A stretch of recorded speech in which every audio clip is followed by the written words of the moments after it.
अंग्रेजी उतनी अच्छी नहीं बोल सकता। जब नहीं बोल सकता तो नहीं बोल सकता उसमें क्या?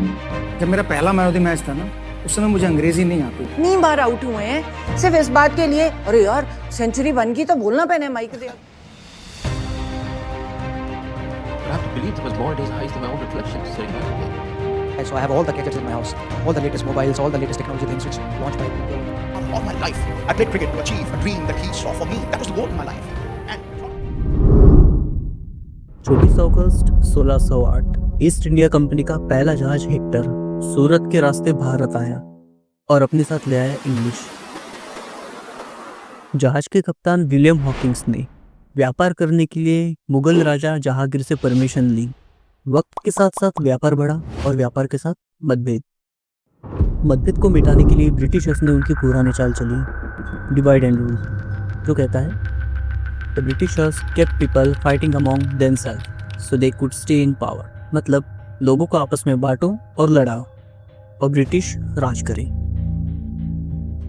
सन 1835 में लॉर्ड मैकेले ने एक प्रस्ताव रखा, the minutes of Indian education, जिसमें था Indian education should be in English not in Sanskrit और इन पर्शियन। मतलब भारतीय शिक्षण इंग्लिश में होना चाहिए, संस्कृत या पारसी भाषा में नहीं। इस प्रस्ताव को उस टाइम के गवर्नर जनरल विलियम बेंटिक ने स्वीकार किया और तब से हमारे एजुकेशन सिस्टम में इंग्लिश का समावेश हुआ। इंडियंस को गवर्नमेंट जॉब मिली और इंडियन सोसाइटी दो हिस्सों में बढ़ गई। पहला एलाइट क्लास, उच्च वर्ग जिनके पास नौकरी थी, और दूसरा लोअर क्लास जो कि आम जनता थी। अब ब्रिटिशर्स को कोई भी बात मनवानी थी तो उन इंडियंस को कहते जो उनके यहाँ पे जॉब कर रहे हैं, और वो इंडियंस बाकी इंडियंस को समझाते। इस तरीके से ब्रिटिशर्स के लिए एक बहुत ही आसान रास्ता बन गया था अपनी कोई भी बात इंडियंस से मनवाने का, और अगर बात ना माने तो नौकरी से निकालने का। लोअर क्लास भी गवर्नमेंट जॉब के लिए और अदर फैसिलिटीज़ के लिए अप्लाई करने लगी, जिसकी सबसे पहले स्टेप थी इंग्लिश, क्योंकि बात होगी तभी तो जॉब होगी। इनडायरेक्टली लोअर क्लास को एलाइट क्लास बनना था, जिनको इंग्लिश में बात करनी आती हो और जिनका समाज में स्थान हो। और यहाँ से एक परसेप्शन बना, English is equal to social status. English में बात करना एलाइटनेस का प्रतीक हो गया, जो ही आगे जाके स्टेटस बना और फिर अब जाके ऑब्सेशन। कोई कम पढ़ा लिखा हो और इंग्लिश में बात कर पाए तो लोग उसे पढ़ा लिखा कहते हैं, लेकिन जो पढ़ा लिखा हो और इंग्लिश में बात ना कर पाए तो लोग उसे अनपढ़ कहते हैं। और आज के दिखावे के ज़माने में कोई भी नहीं चाहता कि उसको अनपढ़ बोला जाए। अंग्रेजी उतनी अच्छी नहीं बोल सकता। जब नहीं बोल सकता तो नहीं बोल सकता उसमें क्या है? जब मेरा पहला मैन ऑफ द मैच था ना, उस समय मुझे अंग्रेजी नहीं आती। तो हम लोग डरते थे कि हमें इंग्लिश आती नहीं, हम इंग्लिश बोल नहीं पाएंगे, तो बेटर है कि ऐसा कोना पकड़ लो जहाँ तक बंदा पहुंच ही ना पाए। इतनी बार आउट हुए हैं सिर्फ इस बात के लिए, अरे यार सेंचुरी बन गई तो बोलना पैने माइक दे। तो हिंदी में ले लो इंटरव्यू, इंग्लिश में मत लो। चाहे आप ये बात मानो या ना मानो, सोसाइटी या फिर करियर के प्रेशर में आपको इंग्लिश में बात करना तो पड़ेगा ही। इंग्लिश हो या कोई भी लैंग्वेज, कोई भी सीख सकता है अगर बहुत मेहनत की जाए तो, और हम में से बहुत सारे लोग करते भी हैं लेकिन फिर भी नहीं आती। इसीलिए ऑलवेज दिमाग में एक बात आती है कि एक्टर लोग इतने जल्दी, इतनी आसानी से इतनी अच्छी इंग्लिश कैसे बोल लेते हैं। Richard Parker never saw me as his friend. After all we had been through, we didn't even look back. But I have to believe there was more in his eyes than my own reflection staring back at me. I was not believing in technology. And I'm very gadget free guy, so I have all the gadgets in my house, all the latest mobiles, all the latest technology things which launched by Google or Apple or Samsung. So I have in my house. 40-line article, which just ripped me, stripped me, boss. There was no pride left. And I wept like a baby. When I read that article, I wept like a baby. And I'd heard my father all my life. I played cricket to achieve a dream that he saw for me. That was the goal in my life. And it was not about the goal, it was the means that take me to the goal, which was more important. And at that point of time... बच्चे हम भी थे कभी जो बिना grammar के सीख गए अपनी मातृभाषा। बच्चे पहले बोलना सीखते हैं, फिर लिखना, फिर पढ़ना। हम पहले लिखना सीखते हैं, फिर पढ़ना, फिर बोलना। Exactly opposite. जो हम 250 साल से सीखते आ रहे हैं वो हम आज भी बराबर नहीं सीखते। चलो जो हो गया सो हो गया। सवाल ये है कि हम बच्चे नहीं हैं और हमें इंग्लिश भी सीखनी है जल्दी। कैसे सीखें? बच्चे की तरह ऑब्जर्व करें। बच्चे और आप, बच्चे डायरेक्ट बोलते हैं बिना ग्रामर सीखे। आपको क्या करना है? Learn quite grammar. 9 sentences and start speaking. Point 2, word by word. जब एक एक वर्ड में बात करते हैं तब फीलिंग्स क्रिएट होती है, like eat, feel bad, hungry, thirsty, travel. Point 3, connecting words, sentence formation. Because I love you, because I love you. Wine, I drink while driving. Due to, my strong, due to rain. During, Empire slept during match. Connecting sentences, long conversation. हम grammar पे focus नहीं करते, सीधा बात करते हैं.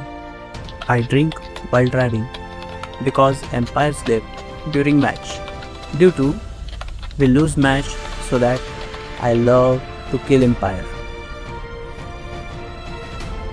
ऐसे ही छोटे छोटे बच्चे बात करना सीखते हैं और बाद में फ्लुएंसी आती है. यहाँ पे आपका फोकस होना है स्पीकिंग पे, ना कि ग्रामर पे. इसके साथ आपको 9 सेंटेंसेस सीखना है. आपका बेसिक ग्रामर हो गया. वोकैबुलरी, इंग्लिश में नॉर्मली कम्युनिकेट करने के लिए सिर्फ 2500 वर्ड्स चाहिए, और जो टेक्निक्स मैं सिखाता हूँ इससे आप 200-300 वर्ड्स इजीली एक दिन में याद रख सकते हैं. ये वही टेक्निक है जो वर्ल्ड रिकॉर्ड होल्डर्स यूज़ करते हैं. अब ये कैसे जाने वोकैबुलरी कम है या ज़्यादा? अब डेली कन्वर्सेशन के 10 डिफरेंट टॉपिक लें, नॉर्मल 12th इंग्लिश लेवल के, और हर एक टॉपिक को 10 मिनट पढ़ो, और 100 में से जितने वर्ड समझ में नहीं आए उसको काउंट करो. फॉर एग्जांपल, अगर 100 में से लेस देन 75 वर्ड्स पता है तो आप एकदम बिगिनर लेवल पे हो. 98 वर्ड्स के ऊपर पता है तो आप मीडियम लेवल पे हो, और 100% पता है तो वेरी गुड. अगर आपको ये टॉपिक चाहिए एक्चुअल PDF तो मुझे कमेंट करो, मैं ऐड कर दूंगा. सीक्रेट जानने से पहले आपको एक टेस्ट देना है. वीडियो को ध्यान से देखिए और सुनिए. एक पतली लड़की को देख मोटिवेट कम करने के लिए प्रेरित हो गई तो दौड़ने लगी. दौड़ते दौड़ते वो मीटिंग में पहुंची. वो मीटिंग में उसने उल्टी कर दी. मीटिंग टेबल से उल्टी सरकते सरकते टी बन गई, और गरम गरम टी ईयर में, कान में चली गई. रिया के आंख से आंसू निकले. आंसू गोबर में जा गिरे.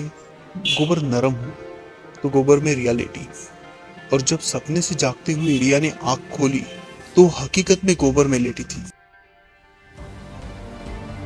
क्वेश्चन, मोटिवेट कम करने के लिए क्या हुई प्रेरित? वो मीटिंग में मोटी ने क्या किया? उल्टी. उल्टी सरकते सरकते क्या बन गई? टी. गरम गरम टी ईयर में गई तो रिया की आंख से क्या निकले? आंसू. रिया लेटी सपने में या हकीकत में? हकीकत में.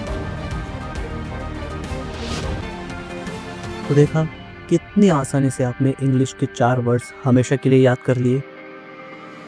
ऐसे ही डेली मैं आपको इंग्लिश के 1 से 2 वर्ड्स शेयर करूंगा, और हर वीकेंड एक लॉन्ग वीडियो आएगी जो उस वीक में जितने भी वर्ड्स पढ़ाए गए उनको एक स्टोरी में ऐड करेंगे और याद करेंगे.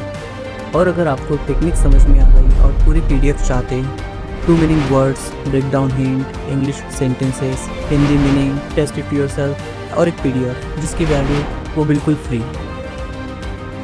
जिनको जल्दी सीखना है वो मुझे सोशल मीडिया पे कमेंट करें, DM करें, मैं लिंक भेज दूंगा. किसी भी शॉप में 80-85% माल ऐसा होता है जो बिका नहीं जाता, लेकिन 15-20% ऐसा होता है जो रिपीटेडली बेचा जाता है.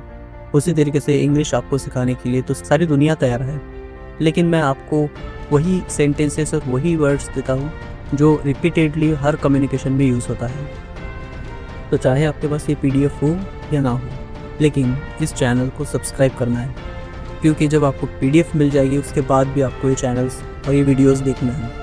जब ये सीरीज़ कंप्लीट हो जाएगी तो मैं इन सारे वीडियोस को प्राइवेट कर दूंगा, तो इसे फ्री का समझ के छोड़ ना देना. सब्सक्राइब करना और सब कुछ पढ़ना. मेरा मिशन है हर भारतीय जिसे इंग्लिश कम्युनिकेशन की ज़रूरत है लेकिन सीख नहीं पा रहा है क्योंकि सिखाने वाला नहीं है, तो मैं उनकी हेल्प करूं, क्योंकि ये इतना सा आसान है. थोड़ा है, थोड़ी की ज़रूरत है. तो मिलते हैं अगले वीडियो या शॉर्ट में. तब तक के लिए